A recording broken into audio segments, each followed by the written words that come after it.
esteemed colleagues of both Lok Sabha and Rajya Sabha.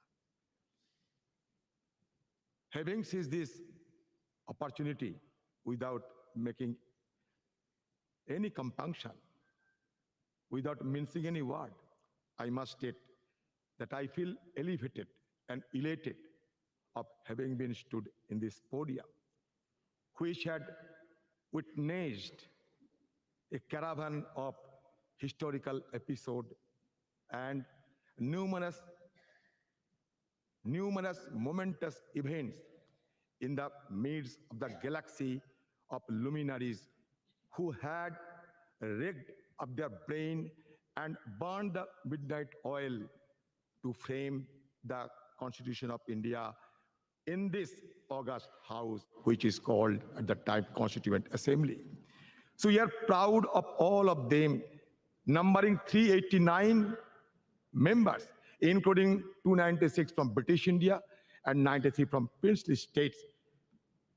In this house also, in this house, in the year 1947, 22nd January, the objectives resolution, numbering 8, was passed, was adopted, which was proposed by Jawaharlal Nehruji also, which had inspired the shaping of our constitution in subsequent stages also.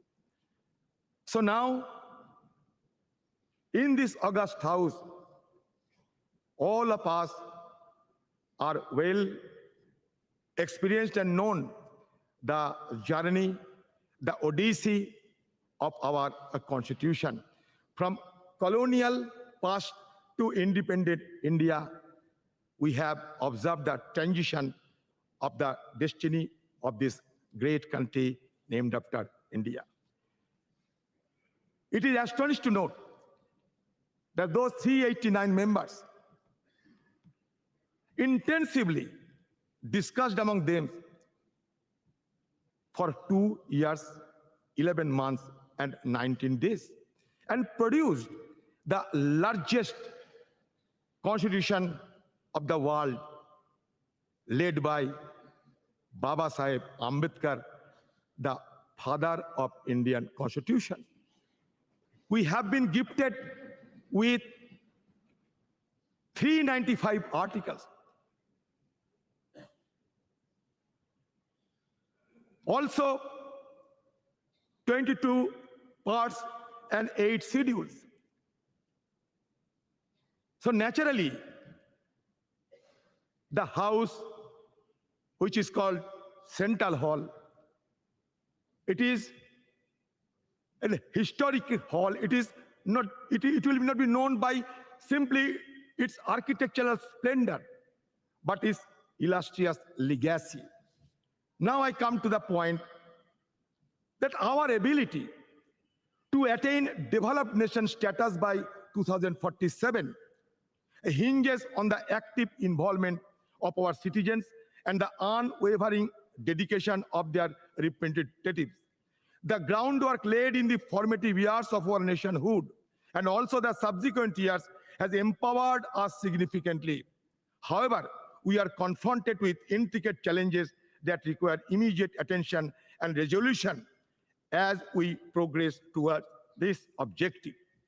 I don't have any idea of what is called and how a country to be recognized as developed country by any designation. I do not have any idea of any global consensus is existed or not, because when we see other developed countries, among the various key determinants, one determinant is always followed, that is Human Development Index. And insofar as Human Development Index, India has been lagging behind and we are ranked 131 out of 189 countries. At present, disconcerting reports reveal that the top 10% of India's population controls a staggering 77% of nation's total wealth. In 2017, a staggering 73% of wealth generated has reportedly gravitated towards the wealthiest 1%, while staggering 670 million Indians constituting the poorest half of the population saw their wealth increase by a mere 1%.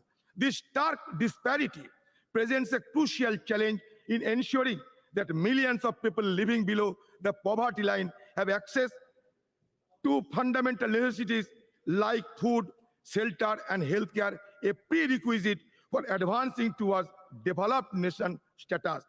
While India boasts of a sizable youth population, high unemployment rates pose a significant hurdle to leveraging this demographic advantage.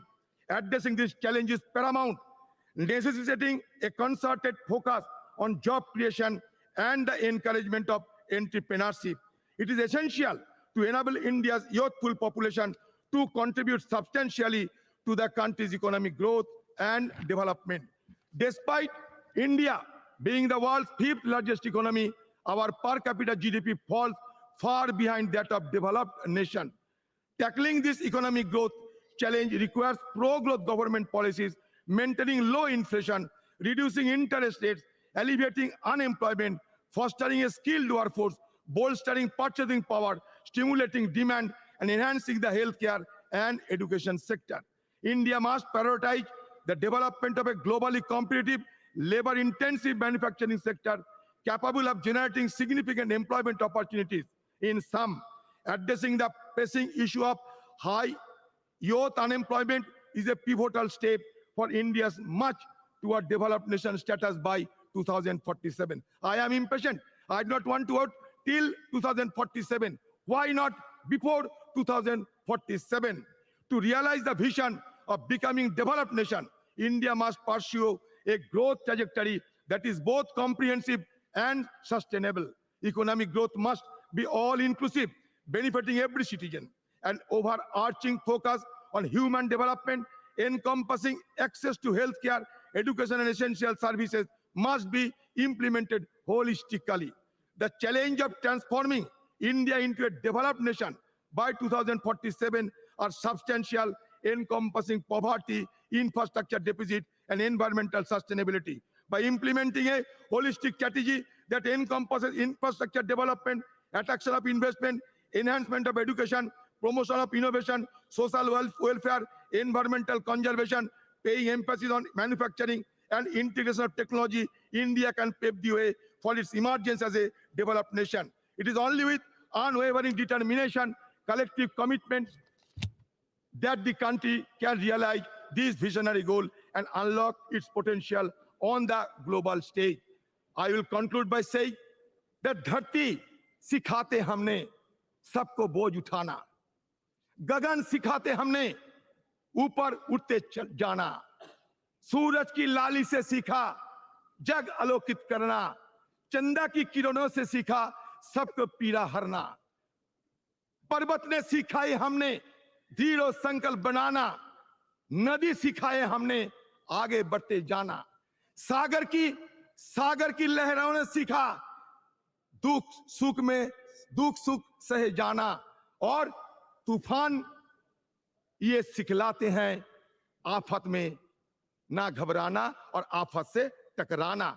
हम चाहते हैं कि ये separation of power should be maintained in a judicious manner and also in presence of all the guiding light of our country. I must suggest that India is not a homogeneous society, rather it is a heterogeneous society. But now the need of the hour is to maintain the harmonious society. With this word, I am concluding my speech. Thank you. Jai Hind, Bande Mataram. धन्यवाद sir. अब मेरा सादर आग्रह है राज्यसभा में सदन के नेता श्री पीयूष गोयल जी से कि वे अपना वक्तव्य प्रस्तुत करें. राज्यसभा के सभापति आदरणीय जगदीप धनखड़ जी, श्रद्धेय प्रधानमंत्री श्री नरेंद्र मोदी जी, लोकसभा अध्यक्ष आदरणीय ओम बिरला जी, उपसभापति श्री हरिवंश जी, श्री मल्लिकार्जुन खड़गे जी, श्री आदिर रंजन चौधरी जी, श्री प्रहलाद जोशी जी, माननीय सांसदगण, नमस्कार. गणेश चतुर्थी के पावन अवसर पर आप सभी को हार्दिक शुभकामनाएं.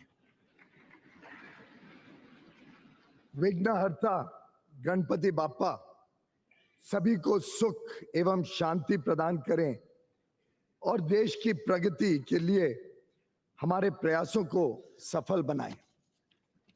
हमारे संविधान के निर्माता भारत रत्न डॉक्टर बाबा साहेब अम्बेडकर जी तथा संविधान सभा के माननीय सदस्यों की स्मृति को मेरा कृतज्ञ वंदन। विगत 75 वर्षों में देश की सेवा करने वाले सभी सम्मान्य सांसदों को भी मेरा सादर नमन। कल हम सभी ने इस भवन में सार्थक चर्चा की और अपनी यादों और अनुभवों को सबके साथ साझा किया। आज नए संसद भवन में प्रवेश करना एक ऐतिहासिक पल है जो हम सभी के लिए यादगार रहेगा। इस शुभ अवसर पर मैं आप सभी को बहुत बहुत बधाई देना चाहता हूं। नया संसद भवन हमारी सांस्कृतिक विरासत और आधुनिकता का जीवंत उदाहरण है। नए संसद भवन में स्थापित प्राचीन सेनगोल से प्रेरणा लेकर हम सभी कर्तव्य भावना से देश सेवा के तत्पर रहेंगे। आदरणीय प्रधानमंत्री श्री नरेंद्र मोदी जी के दूरदर्शी नेतृत्व में भारत एक वैश्विक शक्ति बन रहा है।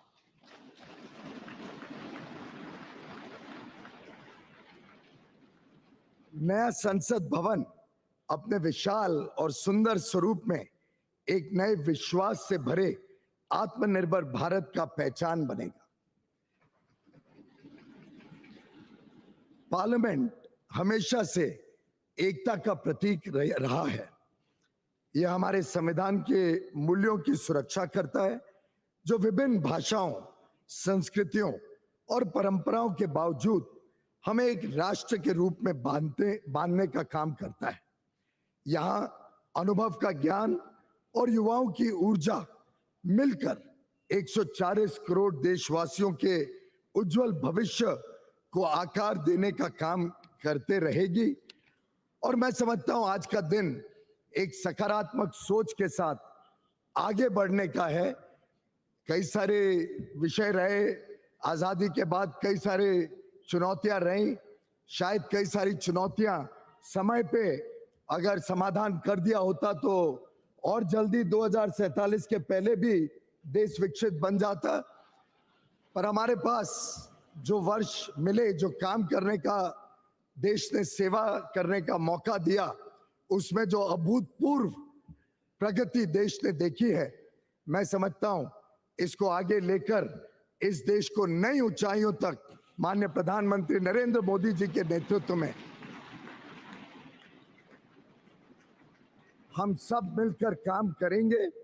लक्ष्य बड़ा है, राह कठिन है, पर मुझे पूरा विश्वास है संसद में जो जनप्रतिनिधि बैठेंगे वे अपने दायित्वों का पूर्ण निष्ठा से निर्वहन करेंगे और अमृत काल में एक समृद्ध, सशक्त और विकसित भारत के सृजन का आधार बनेंगे। बहुत बहुत धन्यवाद। भारत माता की जय। सादर धन्यवाद सर। अब मेरा सादर अनुरोध राज्यसभा में नेता प्रतिपक्ष श्री मल्लिकार्जुन खड़गे जी से कि वे अपना संबोधन प्रस्तुत करें।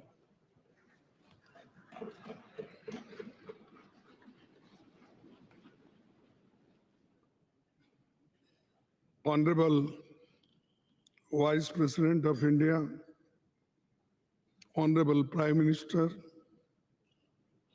Honorable Speaker Lok Sabha, Honorable Leader of the Rajya Sabha, Honorable Shri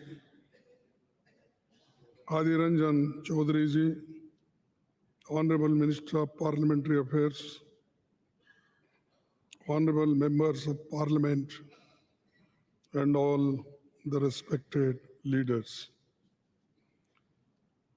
We have all gathered here today to commemorate the rich legacy of the Parliament of India in this historic Central Hall.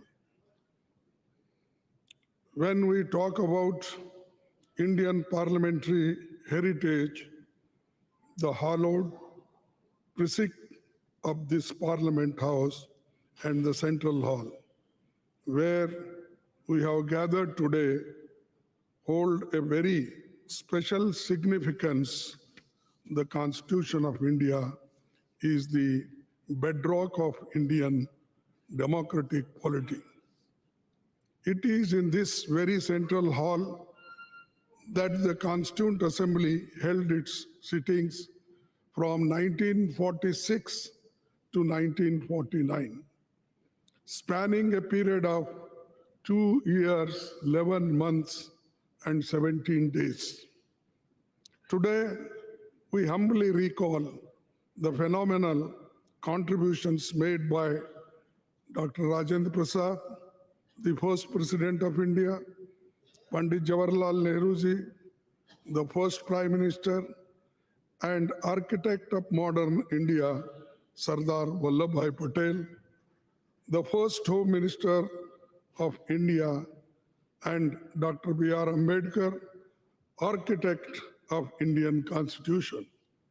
It is also an occasion to recall with gratitude the contributions of Sri G.V. Malvankar, Dr. Sarvapalli Radhakrishnan, and also acknowledge the collective contribution by members of the Constituent Assembly, Provisional Parliament, and first and all subsequent Lok Sabha. This central hall was witness to Pandit Nehru's tryst with destiny speech on the eve of India's independence. And yesterday, the Prime Minister also mentioned this in his speech. I'm thankful to you because you remembered this historic speech on this yesterday's occasion. Sir, the India's independence during his speech, the Pandit Nehruji inter alia stated, which I quote, long years ago, we have made a tryst with destiny, and now the time comes when we shall redeem our pledge, not wholly or in full measures, but very substantially. At the stroke of the midnight hour, when the world sleeps, India will awake to life and freedom. A moment comes, which comes but rarely in history, when we step out from the old to new, when an age ends, and when the soul of the nation, long suppressed, finds utterances. As the clock struck 12, all the members of the Constituent Assembly took the following pledge. At this solemn moment, when the people of India, through suffering and sacrifices, have secured freedom, I, a member of the Constituent Assembly, do dedicate myself in all humility to the service of India and her people to the end that this ancient land attain her rightful and honored place in the world and make her full and willing contribution to the promotion of the world peace and the welfare of the mankind. These words spoken on the day of this historic speech of Pandit Jawaharlal Nehru ji. I wish to emphasize at this juncture that this is all due to the collective and dedicated effort by parliamentarians cutting across the party lines over the past 7.5 decades. This rich legacy has formed a strong foundation for India's growth as a powerful democratic nation. Every nook and corner of the Parliament House has witnessed the evolution of our parliamentary democracy over the past 75 years. As we bid adieu to the Parliament House and move to the new Parliament building today. I am overwhelmed with emotions and tinge of pathos. We would, of course, be continuing our parliamentary duties in the new Parliament building, but will miss the Parliament House. The success of the institution lies in the upholding constitutional values and ideals. The idea that institutions are sacrosanct and essential for the success is a fundamental principle in governance and development.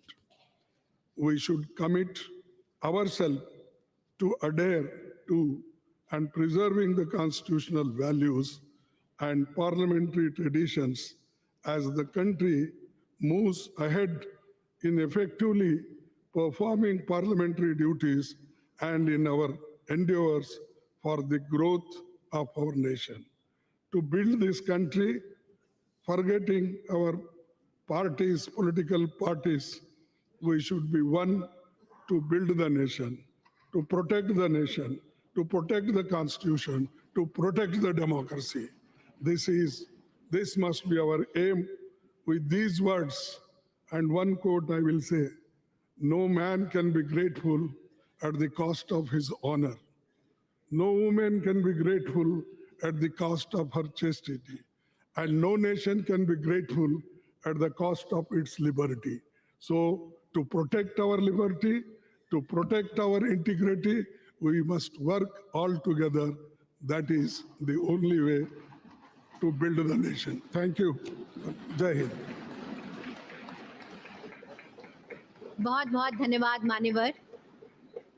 अब मेरा माननीय आग्रह है माननीय लोकसभा अध्यक्ष श्री ओम बिरला जी से कि आप हम सभी को अपने शब्दों द्वारा अनुग्रहित करें। माननीय उपराष्ट्रपति जी, माननीय प्रधानमंत्री जी, राज्यसभा में सदन के नेता, संसदीय कार्य मंत्री जी, प्रतिपक्ष के नेता, लोकसभा में सबसे बड़े दल के नेता, सभी माननीय मंत्रीगण, सभी माननीय संसद सदस्यगण, आज संसद भवन के इस ऐतिहासिक कक्ष में जो हमारी देश की आजादी का साक्षी रहा, जो संविधान निर्माण का साक्षी रहा, जिसमें अनेक परिवर्तन एवं ऐतिहासिक निर्णय हुए, इसी केंद्रीय कक्ष में माननीय राष्ट्रपति जी का उद्बोधन भी हमें मिला।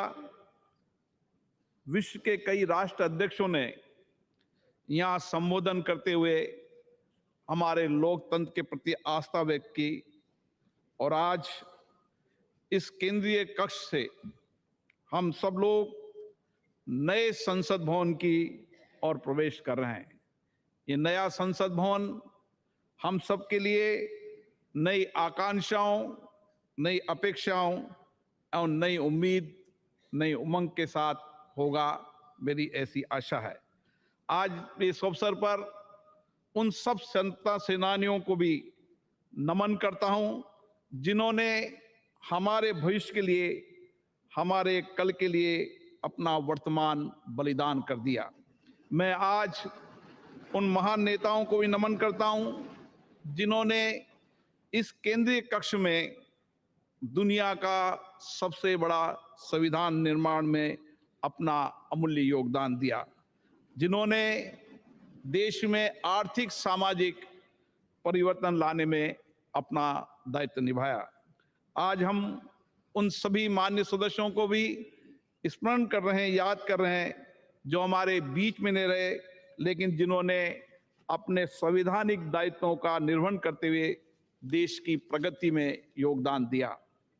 मैं आज संसद के उन सभी माननीय सांसदों का भी हार्दिक अभिनंदन करता हूं जिनके लंबे संसदीय अनुभव का लाभ आज हमें मिल रहा है। ये संसद भवन अनेक ऐतिहासिक घटनाओं, निर्णयों और परिवर्तनकारी कानूनों के निर्माण का साक्षी रहा है।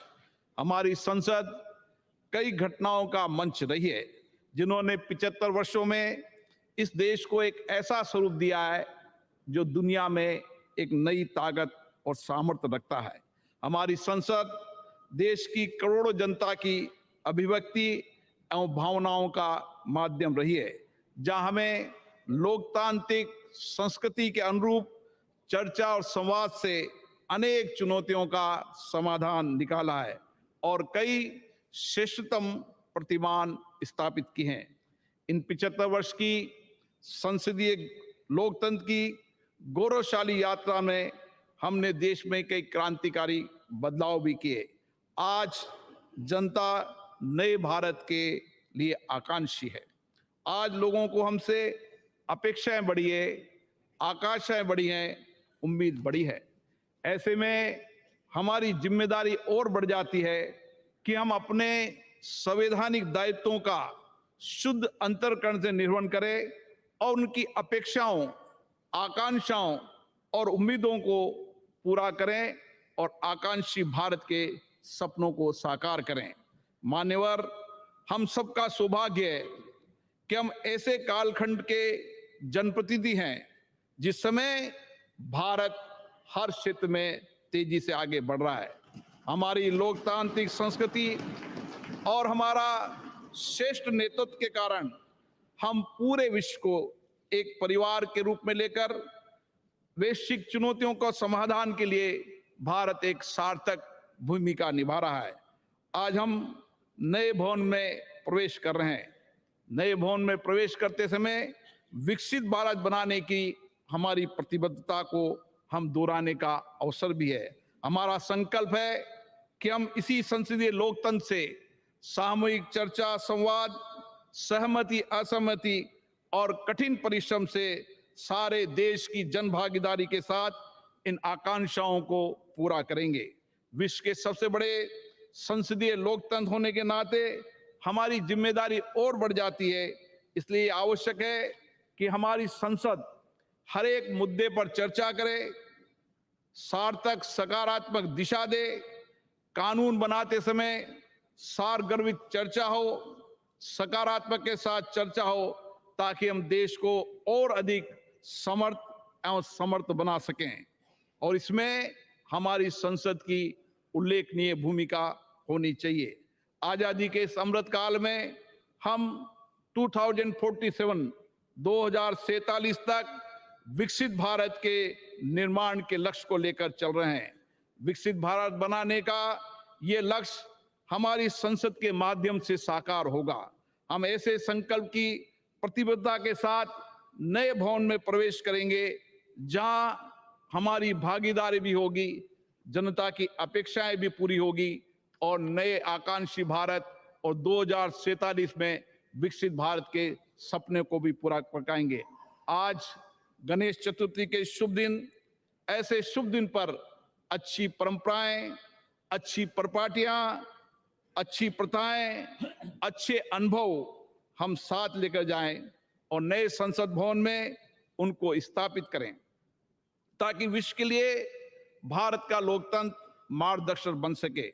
नया भवन हमारे देश की आकांक्षी जनता के लिए परिणामदायक हो, परिवर्तनकारी हो, ताकि हमारे संविधान निर्माताओं ने समानता, न्याय और बंधुता का जो संदेश दिया है उसे हम पूरा कर सके। हम अपनी संसद को देश की जनता की सेवा में सच्चे भाव से समर्पित करें। इसी अपेक्षा के साथ मैं पुनः इस भवन को, उन सब लोगों को जिनका इस लोकतंत्र को स्थापित करने में, लोकतंत्र की मर्यादा प्रतिष्ठा बढ़ाने में योगदान रहा, उन सबको भी नमन करता हूं। धन्यवाद। बहुत बहुत धन्यवाद मान्यवर। अब मेरा विनम्र अनुरोध माननीय प्रधानमंत्री श्री नरेंद्र मोदी जी से कि आप विशिष्ट जनों की सभा को संबोधित करें एवं हम सभी का मार्गदर्शन करें।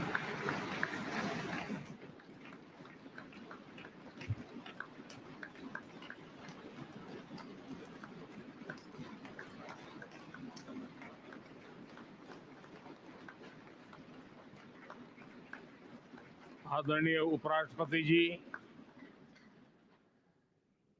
आदरणीय स्पीकर महोदय, मंच पर विराजमान सभी वरिष्ठ महानुभाव और 140 करोड़ देशवासियों के प्रतिनिधि, सभी माननीय सांसदगण, आपको और देशवासियों को गणेश चतुर्थी की अनेक अनेक शुभकामनाएं।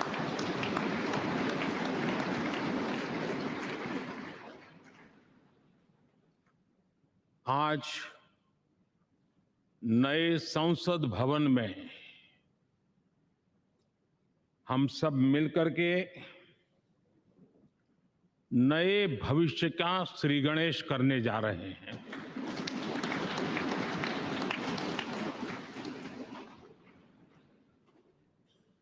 आज हम यहां विकसित भारत का संकल्प दोहराना, फिर एक बार संकल्पबद्ध होना और उसको परिपूर्ण करने के लिए जी जान से जुटने के इरादे से नए भवन की तरफ प्रस्थान कर रहे हैं।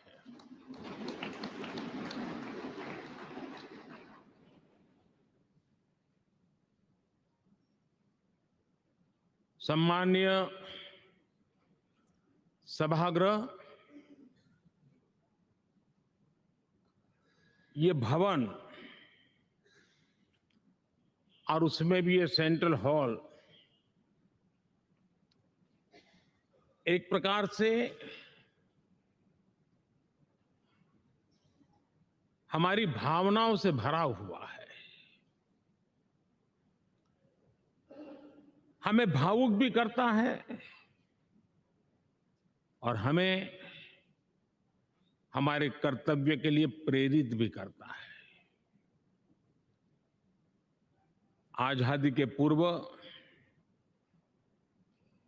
ये खंड एक प्रकार से लाइब्रेरी के रूप में इस्तेमाल होता था,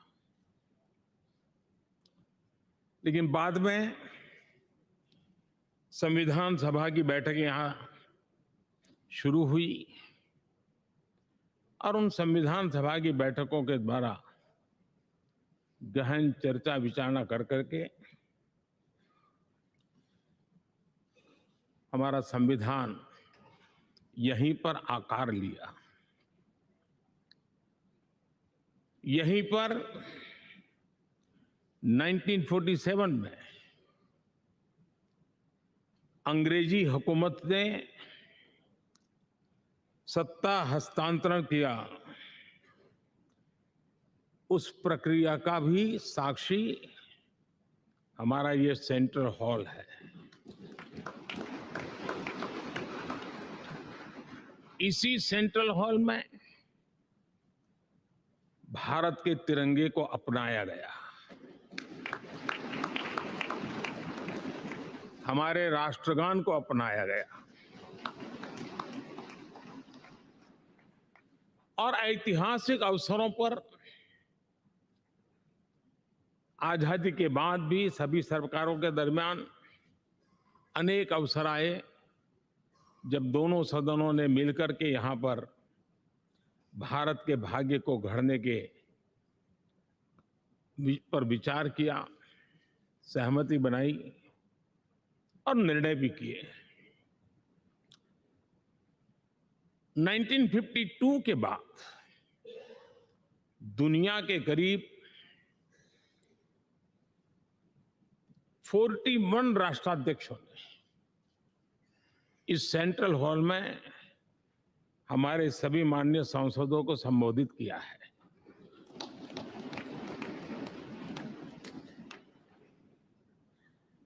हमारे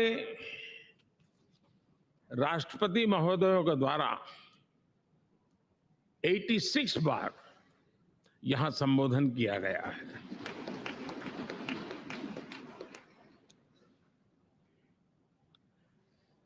बीते 7 दशकों में जो भी साथी इन जिम्मेवारियों से गुजरे हैं, जिम्मेवारियों को संभाली है, अनेक कानूनों, अनेक संशोधन और अनेक सुधारों का हिस्सा रहे हैं। अभी तक लोकसभा और राज्यसभा ने मिलकर करीब करीब 4000 से अधिक कानून पास किए हैं।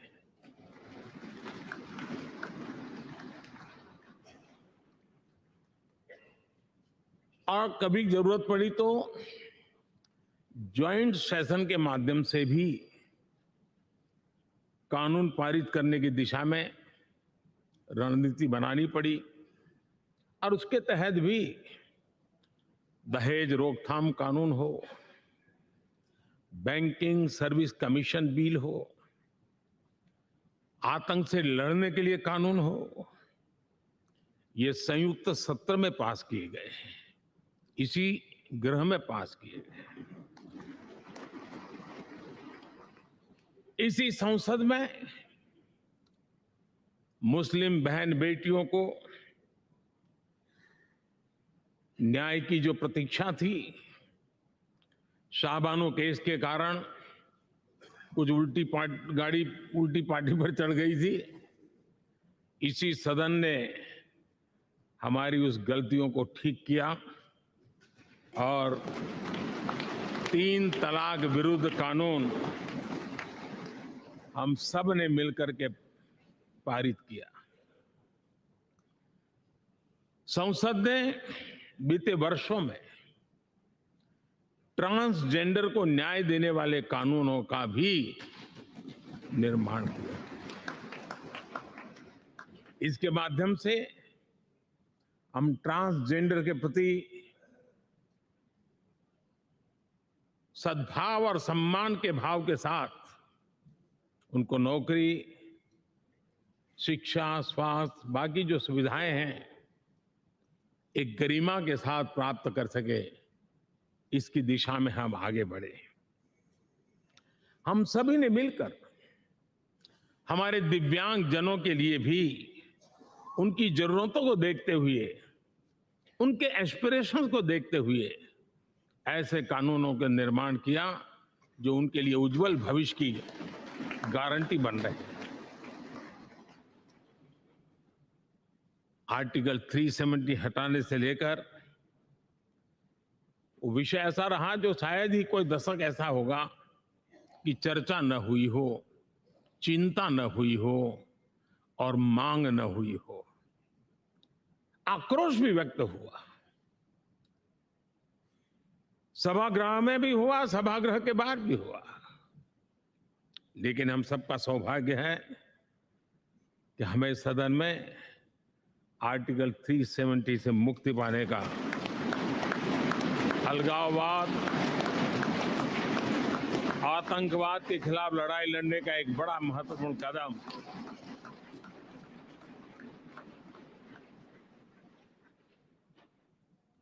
और इस महत्वपूर्ण काम में माननीय सांसदों की, संसद की बहुत बड़ी भूमिका है। जम्मू कश्मीर में इसी सदन में निर्मित हुआ संविधान हमारे पूर्वजों ने दिया हुआ वो महामूल्य दस्तावेज जम्मू कश्मीर में लागू करते हैं तो इस मिट्टी को प्रणाम करने का मन करता है। आज जम्मू और कश्मीर शांति और विकास के रास्ते पर चलने के लिए प्रतिबद्ध हुआ है और नए उमंग, नए उत्साह, नए संकल्प के साथ जम्मू कश्मीर के लोग आगे बढ़ने का कोई मौका अब छोड़ना नहीं चाहते हैं। ये दिखाता है कि संसद के सदस्यों ने मिलकर के संसद के भवन में कितने महत्वपूर्ण काम किए हैं। माननीय सांसदगण, लाल किले से मैंने कहा था यही समय है, सही समय है।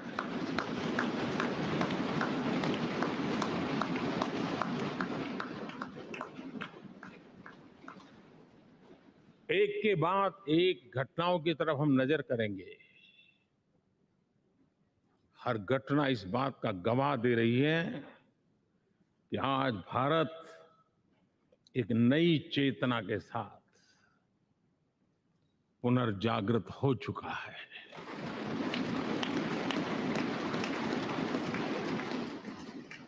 भारत नई ऊर्जा से भर चुका है और यही चेतना, यही ऊर्जा इस देश के कोटि कोटि जनों के सपनों को संकल्प में परिवर्तित कर सकती है और संकल्प को परिश्रम की पराकाष्ठा कर करके सिद्धि तक पहुंचा सकती है। ये हम देख सकते हैं।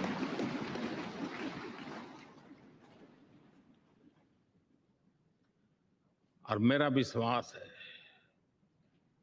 देश जिस दिशा में चल पड़ा है, इच्छित परिणाम अवश्य प्राप्त होंगे।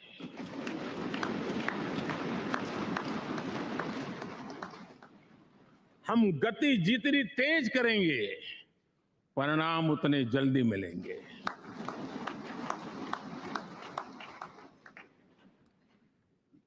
आज भारत 5वीं अर्थव्यवस्था पर पहुंचा है, लेकिन पहले 3 में पहुंचने के संकल्प के साथ बढ़ रहा है।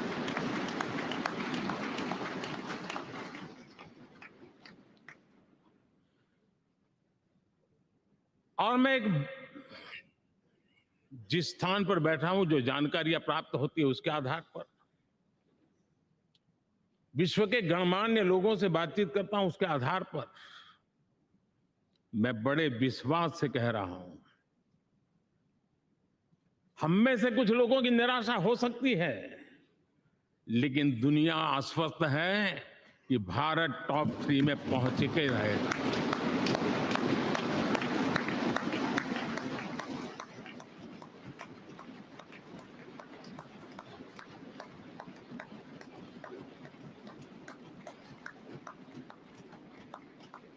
भारत का बैंकिंग सेक्टर आज अपनी मजबूती के कारण से फिर एक बार दुनिया में सकारात्मक चर्चा का केंद्र बना हुआ है।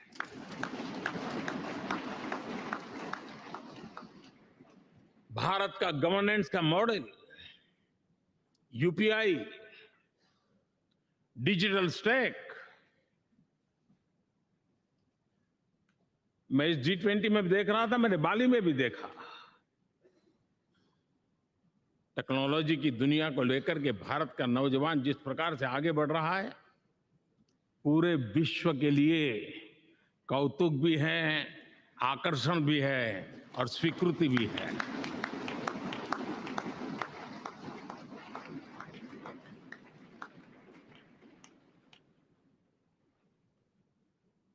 हम सब उस ऐसे कालखंड में हैं, मैं कहूंगा हम लोग एक भाग्यवान लोग हैं।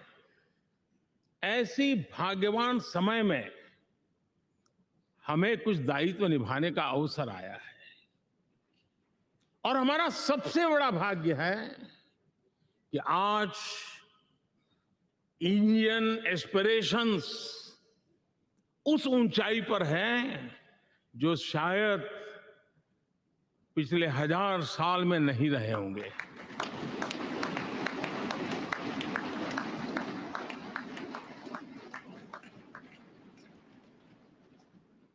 गुलामी के जंजीरों ने उसके एस्पिरेशंस को दबोच के रखा था।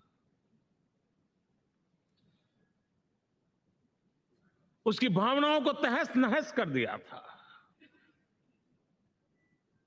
आजाद भारत में अपने सपने संजो रहा था, चुनौतियों से जूझ रहा था, लेकिन मिलकर के आज जहां पहुंचे हैं, अब वहां वो रुकना नहीं चाहता है, वो एस्पिरेशनल सोसाइटी के साथ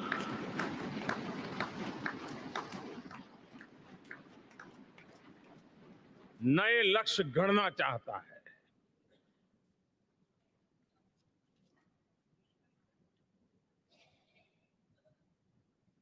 जब एस्पिरेशन सोसाइटी सपने संजोते ही हो, संकल्प लेकर के निकल पड़ी हो, तब पुराने कानूनों से मुक्ति पाकर नए कानूनों का निर्माण करके उज्जवल भविष्य के लिए एक मार्ग प्रशस्त करने का दायित्व हम सभी सांसदों का सविशेष होता है। संसद में बनने वाला हर कानून, संसद में होने वाली हर चर्चा, संसद से जाने वाला हर संकेत इंडियन एस्पिरेशन को बढ़ावा देने के लिए ही होना चाहिए। ये हम सबकी भावना भी है, कर्तव्य भी है और एक एक देशवासी की हमसे अपेक्षा भी है।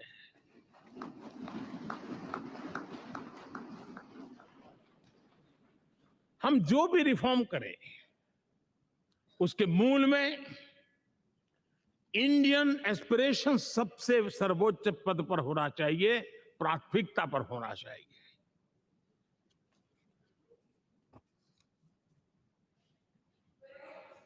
लेकिन मैं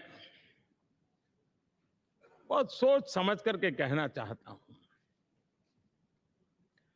क्या कभी छोटे कैनवास पर कोई बड़ा चित्र बना सकता है क्या?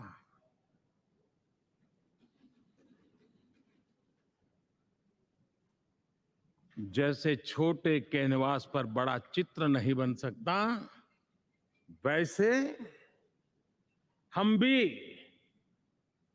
अगर हमारे सोचने के कैनवास को बड़ा नहीं कर सकते तो भव्य भारत का चित्र भी हम नहीं अंकित कर सकते।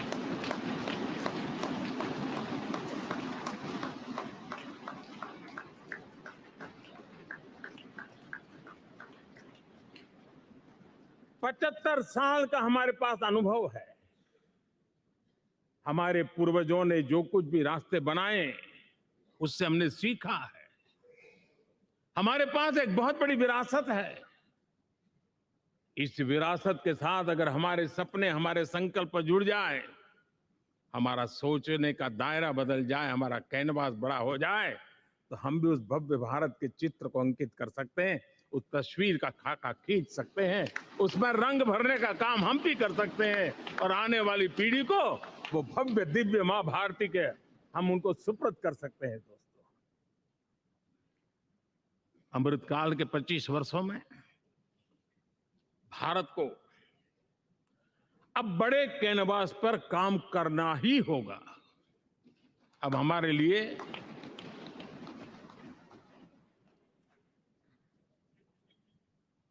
छोटी छोटी चीजों में उलझना वो वक्त चला गया है।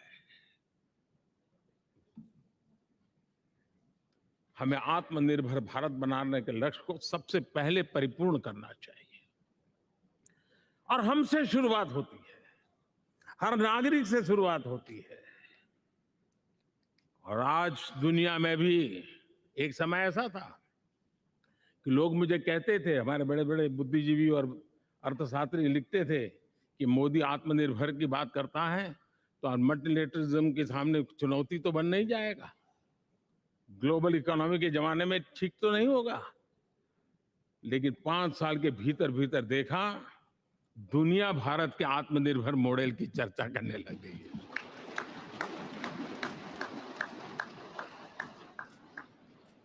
और कौन हिंदुस्तानी नहीं चाहेगा कि डिफेंस सेक्टर में आत्मनिर्भर हो, एनर्जी सेक्टर में हम आत्मनिर्भर हो, एडिबल ऑयल,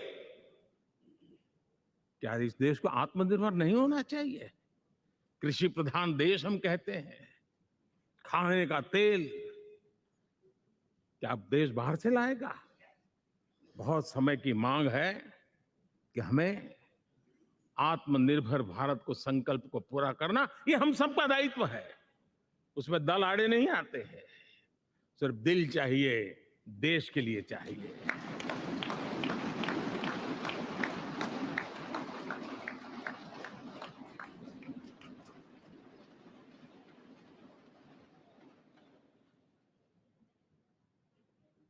हमें अब मैन्युफैक्चरिंग सेक्टर में दुनिया में सर्वश्रेष्ठ बनने की दिशा में ही कदम रखने होंगे। और मैंने एक बार लाल किले से कहा था, जीरो डिफेक्ट जीरो इफेक्ट। हमारे प्रोडक्ट में कोई डिफेक्ट ना हो, हमारी प्रक्रिया में पर्यावरण पर कोई इफेक्ट ना हो, ऐसा जीरो डिफेक्ट जीरो इफेक्ट वाला हमें दुनिया के सामने मैन्युफैक्चरिंग क्षेत्र में जाना होगा। हमारे डिजाइनर,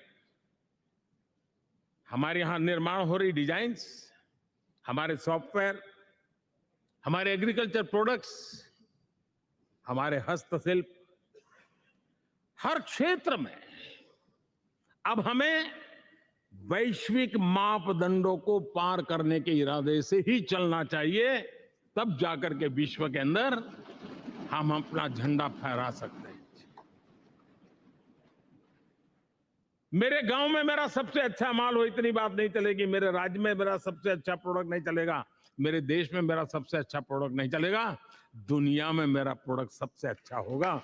ये भाव मुझे पैदा होगा।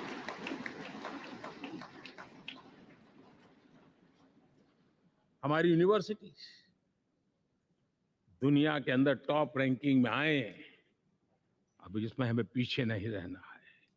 हमारे शिक्षा जगत को नई नेशनल एजुकेशन पॉलिसी मिली है, एक खुलापन है, सर्व स्वीकृत बनी है।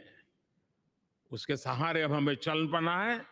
और दुनिया के टॉप मोस्ट यूनिवर्सिटीज में अभी जब G20 में विश्व के मेहमान आए तो मैंने नालंदा की एक तस्वीर रखी थी वहां।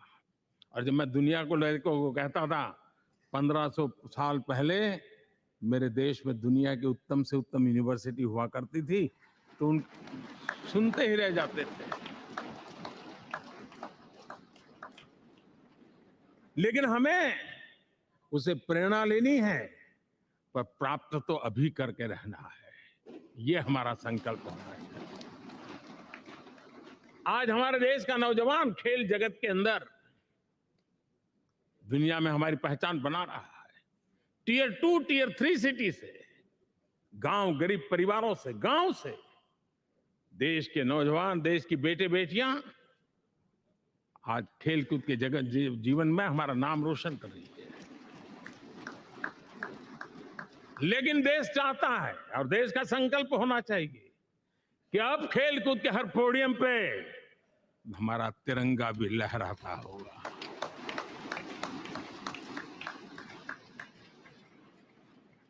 हमें अब पूरा हमारा दिमाग क्वालिटी पर फोकस करना ही होगा, ताकि हम विश्व की आशा अपेक्षाओं के अनुकूल और भारत के सामान्य मानव के जीवन में भी क्वालिटी ऑफ लाइफ के प्रति जो एस्पिरेशन बढ़ा है, उसको हम एड्रेस कर पाए। और जैसे मैंने कहा, हम भाग्यवान हैं कि हम उस समय काम कर रहे हैं जब समाज अपने आप एक एस्पिरेशनल सोसाइटी है। हमारा और भी एक भाग्य है कि हम उस समय हैं जब हिंदुस्तान युवा देश है। हम दुनिया में सबसे ज्यादा जन आबादी वाला तो देश बने ही हैं, लेकिन सबसे बड़ी आबादी, उसमें भी सबसे युवा, ये पहली बार हुआ है।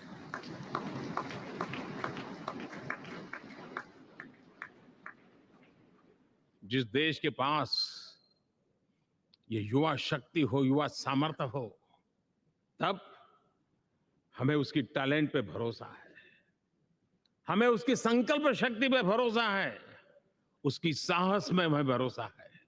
और इसलिए हम चाहते हैं कि दुनिया में भारत का युवा अग्रिम पंक्ति में नजर आना चाहिए, वो स्थिति पैदा होनी चाहिए।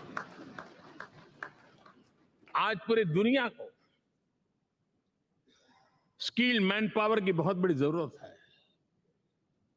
और भारत विश्व की इस आवश्यकता की पूर्ति के लिए अपने आप को सज्ज कर सकता है और उन आवश्यकताओं को पूरी कर करके दुनिया में अपनी एक जगह भी बना सकता है। और इसलिए विश्व में उनकी आवश्यकता के लिए किस प्रकार के मैन पावर की जरूरत है, किस प्रकार के उनको ह्यूमन रिसोर्स की जरूरत है, उस स्किल मैपिंग का काम भी चल रहा है। और उस स्किल मैपिंग के अनुसार भारत के अंदर स्किल डेवलपमेंट की तरफ हम बल दे रहे हैं। और जितना ज्यादा हम स्किल डेवलपमेंट पर बल देंगे, भारत के नौजवानों का सामर्थ्य विश्व में अपना डंका बजाने में कोई कमी नहीं रखेगा। और हिंदुस्तानी जहां गया है उसने अच्छाई की छाप छोड़ी है, कुछ कर गुजरने की छाप छोड़ी है। ये सामर्थ्य हमारे अंदर पहले से पड़ा हुआ है और हमारे पहले जो लोग गए हैं उन्होंने इससे छवि भी बना के रखी हुई है। आपने देखा होगा पिछले दिनों करीब 150 नर्सिंग कॉलेज एक साथ खोलने का निर्णय किया। पूरे दुनिया में बहुत बड़ी रिक्वायरमेंट है नर्सिंग की। हमारी बहन, हमारी बेटियां, हमारे बेटे उस क्षेत्र में दुनिया में पहुंच सकते हैं, आसानी से पहुंच सकते हैं। पूरे विश्व की जरूरत है और ये तो मानवता का काम है जिसमें हम पीछे नहीं रहेंगे।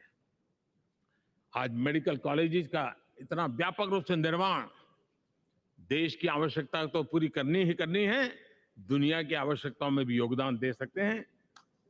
कहने का तात्पर्य यही है, हर छोटी चीज पर बारीकी से ध्यान देते हुए, उस पर अपना ध्यान केंद्रित करते हुए हमें आगे बढ़ना है। हमें भविष्य के लिए सही समय पर सही फैसले भी लेने होते हैं।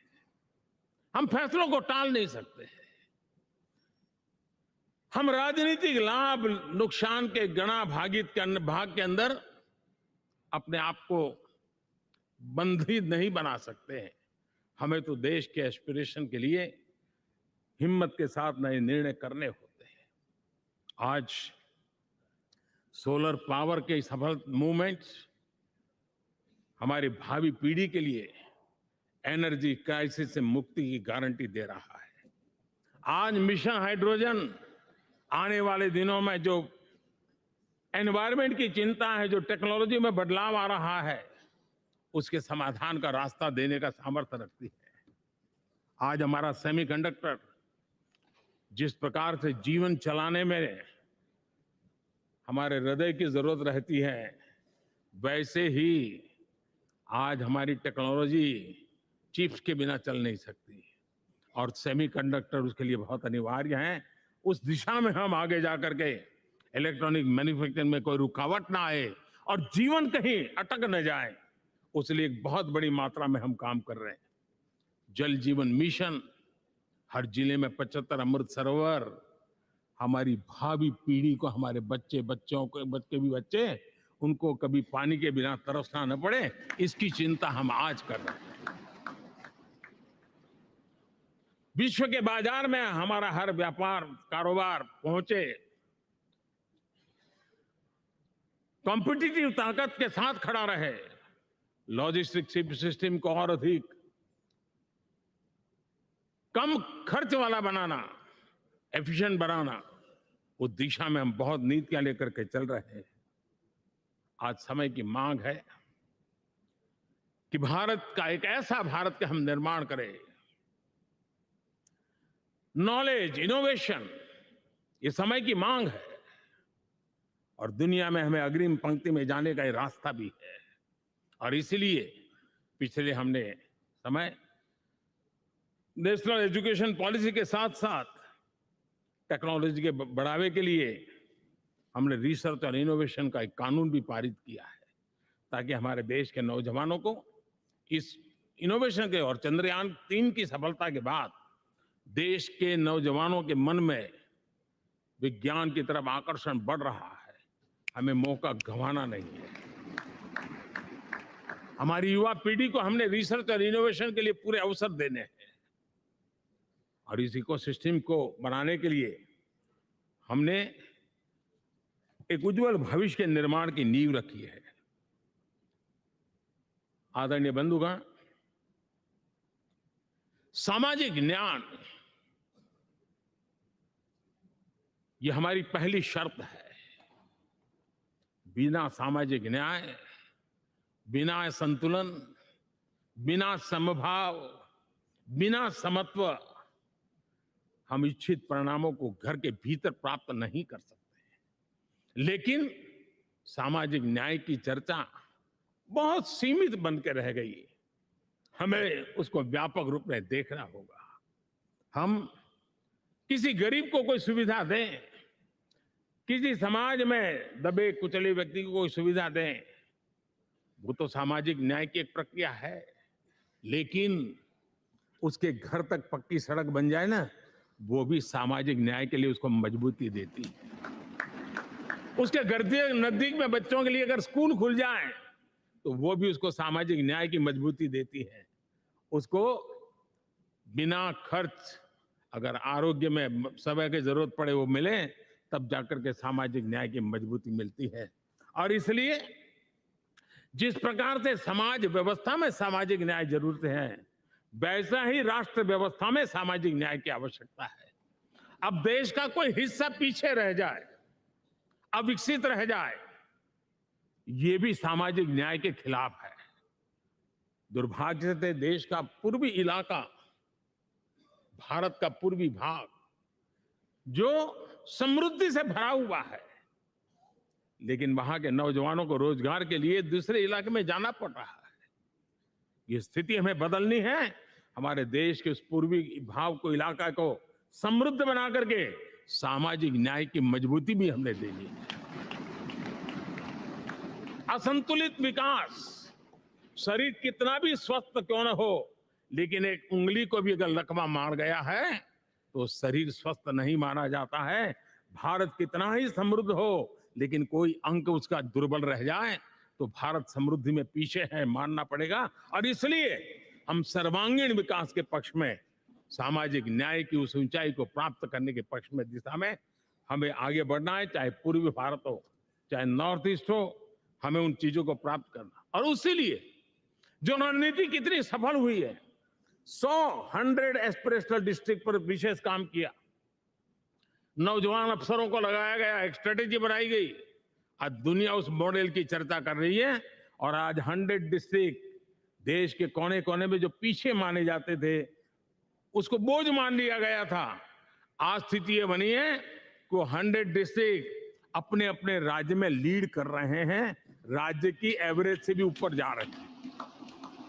और इस सफलता को देख करके, सामाजिक न्याय की इस भावना को मजबूत करते हुए 100 डिस्ट्रिक्ट में से आगे बढ़ करके अब जमीनी स्तर पर ले जाने के लिए 500 ब्लॉक तक उनको एस्पिरेशनल डिस्ट्रिक्ट ब्लॉक के नाते आइडेंटिफाई करके उसको मजबूती करने देने का काम चल रहा है। और मुझे विश्वास है ये एस्पिरेशनल ब्लॉक्स है, वो एक विकास का नया मॉडल बनने वाले हैं। वो एक प्रकार से देश के विकास के एक नए ऊर्जा केंद्र बनने की संभावना रखते हैं। और उस दिशा में भी हम आगे बढ़ रहे हैं। माननीय सांसदगण, आज विश्व की नजर भारत पर है। शीत युद्ध के समय हमारी पहचान गुटनिरपेक्ष देश के रूप में रही। उस समय की जो जरूरत थी, उसके जो लाभ होने थे, उस समय से हम गुजरे हैं। लेकिन अब भारत का स्थान कुछ और बना है। और इसलिए उस समय गुटनिरपेक्ष की अवस्था आवश्यक होगी। आज हम उस नीति को लेकर के चल रहे हैं, जिस नीति को अगर हमें पहचानना है तो विश्व मित्र के रूप में हम आगे बढ़ रहे हैं। हम दुनिया से मित्रता कर रहे हैं, दुनिया हमारे में मित्र खोज रही है। ये शायद विश्व में एक भारत ने, और दूरी नहीं, हो सके उतनी निकटता, उस रास्ते पर चल करके भी हम अपने विश्व मित्र के रूप में भाव आज सफलतापूर्वक आगे बढ़ा रहे हैं। और मुझे लगता है कि इसका लाभ आज भारत को हो रहा है। भारत आज दुनिया के लिए एक स्टेबल सप्लाई चेन के रूप में उभर रहा है। और आज विश्व की ये जरूरत है। और उस आवश्यकता की पूर्ति करने का काम G20 में भारत ग्लोबल साउथ के आवाज बनकर के उभरा है। ये बीज G20 समिट में जो बीज बोया गया है, मेरे देशवासी आने वाले समय देखेंगे कि वो ऐसा वटवृक्ष बनने वाला है, ऐसा वटवृक्ष बनने वाला है, विश्वास का ऐसा वटवृक्ष बनने वाला है जिसकी साया में आने वाली पीढ़ियां सदियों तक एक गर्व के साथ अपना सीना तान करके खड़ी रहेगी। ये मुझे विश्वास है।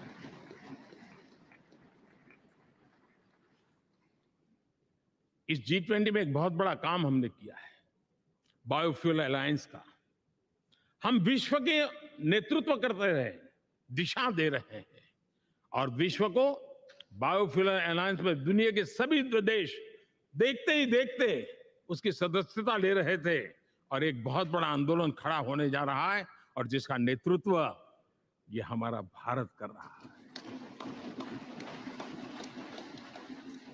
छोटे छोटे महाद्वीप, उनके साथ भी आर्थिक कॉरिडोर बनाने की दिशा में हमने बड़ी मजबूती के साथ कदम उठाए हैं। आदरणीय बंधुगण, आदरणीय उपराष्ट्रपति जी, आदरणीय स्पीकर महोदय, आज हम यहां से विदाई लेकर के नए भवन में जा रहे हैं, संसद के नए भवन में बैठने वाले हैं, और ये शुभ है, गणेश चतुर्थी के दिन बैठ रहे हैं।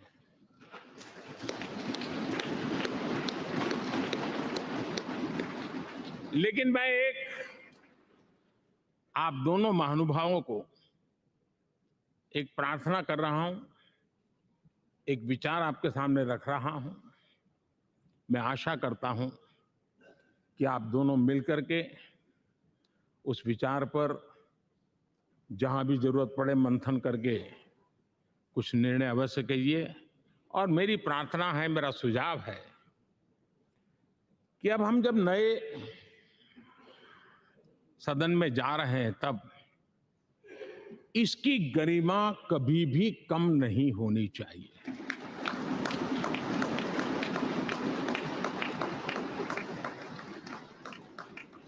इसे सिर्फ पुरानी पार्लियामेंट कहकर के छोड़ दें, ऐसा नहीं होना चाहिए। और इसलिए मेरी प्रार्थना है कि भविष्य में अगर आप सहमति दे दोनों महानुभाव, तो इसको संविधान सदन के रूप में जाना जाए।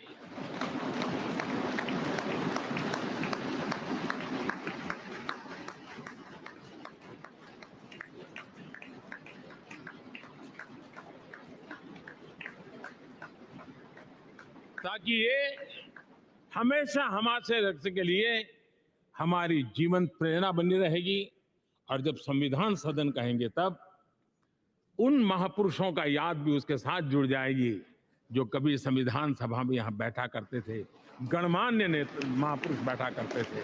और इसलिए भावी पीढ़ी को ये तोहफा भी देने का अवसर हमें जाने नहीं देना चाहिए। मैं फिर एक बार इस पवित्र भूमि को प्रणाम करता हूं। यहाँ पर जो तपस्या हुई है, जन कल्याण के लिए संकल्प हुए हैं, इसको परिपूर्ण करने के लिए 7 दशक से भी अधिक समय से जो पुरुषार्थ हुआ है, उन सबको प्रणाम करते हुए मैं मेरी वाणी को विराम देता हूं और नए सदन के लिए आप सबको शुभकामनाएं देता हूं। बहुत बहुत धन्यवाद।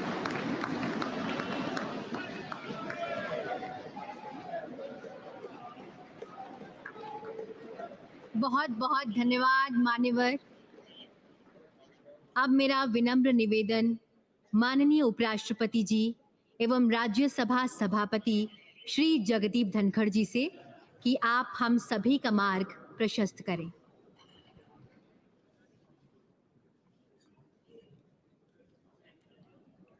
Honourable prime minister of Bharat Shri Narendra Modi ji, honourable speaker Lok Sabha Shri Om Birla ji, Shri Prahlad Joshi ji, union minister of parliamentary affairs, Shri Piyush Goyal ji, leader of house Rajya Sabha, honourable ministers, Shri Adhir Ranjan Chowdhury, leader of opposition in Lok Sabha, Shri Mallikarjun खड़गे ji, Leader of Opposition, Rajya Sabha, Honorable Deputy Chairman, Rajya Sabha, and Honorable Members of Parliament. Ganesh Chaturthi की सभी को हार्दिक शुभकामनाएं।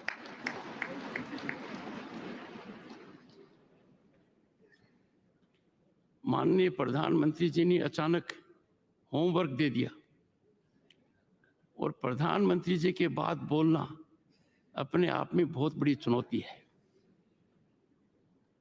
On this momentous occasion, as we stand on the threshold of adding a new chapter to the annals of our parliamentary democracy, I congratulate you all on our phenomenal rise.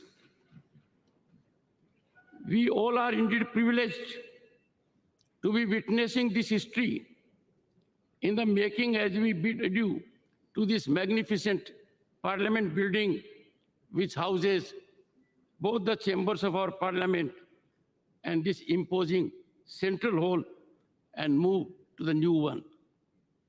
Traversing over 7-decade journey from Svidhan Sabha to the present day in Amrit Kal, these hallowed precincts have witnessed many a milestone. Honorable members, from tryst with destiny at midnight of 15th August 1947 to unfolding of innovative, impactful, forward-looking GST regime at midnight of June 30, 2047, and now this significant day. In this very central hall, the members of the Constituent Assembly embarked upon the journey to accomplish the daunting task of drafting the Constitution of India. Deliberations in the Constituent Assembly in this theatre exemplified decorum and healthy debate. Contentious issues were negotiated in a spirit of consensus with scholarly debate and spirited deliberations. Honorable members, we all need to emulate the exemplary conduct of our founding fathers. The new building of Parliament, a testament to dawn of Atmanirbhar Bharat, is much beyond an architectural marvel. It is a reflection of India's rich cultural diversity, a symbol of national pride, unity, and identity. Impactfully organized G20 resulted in demonstration of India's global power. The new building of Parliament, Bharat Mandapam, and Yasho Bhumi are the most recent infrastructure masterpieces competing with the best in the world. These iconic venues are set to play a pivotal role in shaping India's tomorrow. Honorable members, the world now realizes that our nation is on the rise as never before, and this rise is unstoppable. Bharat is defining global discourse, shaping their outcome, and has emerged as significant player among the Committee of Nations. Bharat is dominating as an agenda setter for global peace, climate transition, and economic development on par with other leading players. In this encouraging scenario, generating hope and optimism all around, I find it a befitting occasion to congratulate Prime Minister Narendra Modi for his sagacious approach, people-centric vision, missionary zeal, and exemplary execution. Salute and appreciate contribution of the people in all walks of life and our bureaucracy that is enjoined with execution of policies. Honorable members, time has come to give up once and for all the premise of justifying transgression of conduct an outrageous disregard of rules in the temples of democracy by making reference to past instances. As we march into the new parliament building, we must enhance cooperation and consensual approach. Time for us to bid farewell to confrontational stance and resolve to ever keep national interest uppermost. Honorable members, it is time, right time, to bury the strategy of weaponizing disturbance and disruption in parliamentary functioning, as these are antithetical to democratic values and can never have sanction of our people who are our ultimate masters. I would like to quote Dr. B.R. Ambedkar, who in his final speech in the Constituent Assembly stated, I quote, "If we wish to maintain democracy, not merely in form, but also in fact, what must we do? The first thing in my judgment we must do is to hold fast to constitutional methods of achieving our social and economic objectives," unquote. Let us heed his clarion call. On this decisive moment, as we are witnessing the transformation of Bharat, appreciations to Prime Minister Narendra Modi's vision and sagacity for fructifying tryst with modernity. We had tryst with destiny in 1947. We are lucky and fortunate by efforts of the Prime Minister that we are having today tryst with modernity for over 1 billion hearts. His role in this monumental task of shaping the destiny of 1/6 of humanity would forever be etched in history. Honorable members, this historic walk to the new building of Parliament in Amrit Kal be the march to Bharat at 2047 as developed a nation. Let us in togetherness make the new chambers of the Parliament the sanctum sanctorum of our temple of democracy. Jai Hind.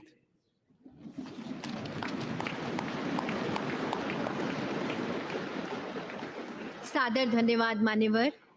कार्यक्रम के समापन से पूर्व आप सभी से अनुरोध कि राष्ट्रगीत के सम्मान में अपने स्थान पर खड़े हो जाएं। आजादी के अमृत काल में आइए नई ऊर्जा के साथ, नई चेतना के साथ अब कदम बढ़ाएं नव निर्माण की ओर। गणपति गजानन का आशीर्वाद ले प्रस्थान करें संसद के नए भवन की ओर, जो भव्य है, विशाल है, आत्मनिर्भर भारत का प्रतिबिंब है, नए भारत का जीवंत स्वरूप है, जहां नूतन है और पुरातन भी, जहां कारीगरी है और तकनीक भी। चलिए कदम बढ़ाएं भारत की संसद के नए भवन की ओर और नए लक्ष्यों के साथ रचें नया इतिहास। जय हिंद, जय Bharat.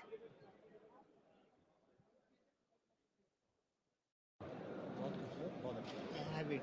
Send a hello to me on WhatsApp. I don't have a number. Sunset TV वाले में हुआ?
कार्यक्रम को संबोधित किया। पुराने संसद भवन के केंद्रीय कक्ष में ये समारोह आज रखा गया था।